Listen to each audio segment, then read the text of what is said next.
السلام علیکم ورحمۃ اللہ وبرکاتہ۔ سجدہ شکر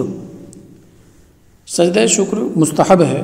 اگر اللہ تعالیٰ کی کوئی نعمت حاصل ہو، بال بچے ہوں، مال و اسباب میں اضافہ ہو، گمشدہ چیز مل جائے، بیماری سے صحت یاب ہو جائیں، گمشدہ شخص آ جائے، دشمن سے حفاظت حاصل ہو وغیرہ، یعنی جب بھی کوئی نعمت ملے تو ایسے موقع پر سجدہ شکر کرنا چاہیے کہ اس میں اللہ تعالیٰ کے سامنے خضوع کا اور خشوع کا مظاہرہ ہے، اطاعت کا مظاہرہ ہے۔ اس سجدے کی مشروعیت اس حدیث سے ثابت ہے کہ نبی اکرم صلی اللہ علیہ وسلم کے بارے میں روایت ہے کہ جب بھی نبی اکرم صلی اللہ علیہ وسلم کو کوئی خوش کن بات پیش آتی تو آپ علیہ السلام سجدہ کرتے۔ یہ حدیث ترمذی شریف میں موجود ہے، جلد اول صفحہ نمبر 287۔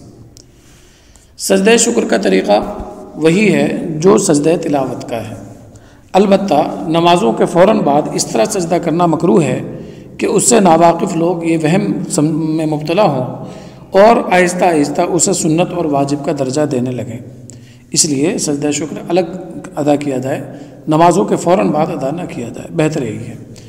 جن فرض نمازوں کے بعد نفل نمازیں مکروہ ہیں، یعنی کہ فجر کی نماز کے بعد اور عصر کی نماز کے بعد، تو ان کے بعد سجدہ شکر بھی مکروہ ہے۔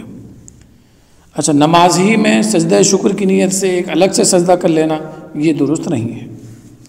اگر سجدہ شکر کے بجائے 2 رکعت نماز ادا کر لی جائے صلاۃ الشکر کے طور پر تو یہ سب سے بہتر ہے کہ نبی اکرم صلی اللہ علیہ وسلم نے فتح مکہ کے موقع پر 2 رکعت شکرانے کی ادا فرمائی تھی۔ والسلام علیکم ورحمۃ اللہ وبرکاتہ۔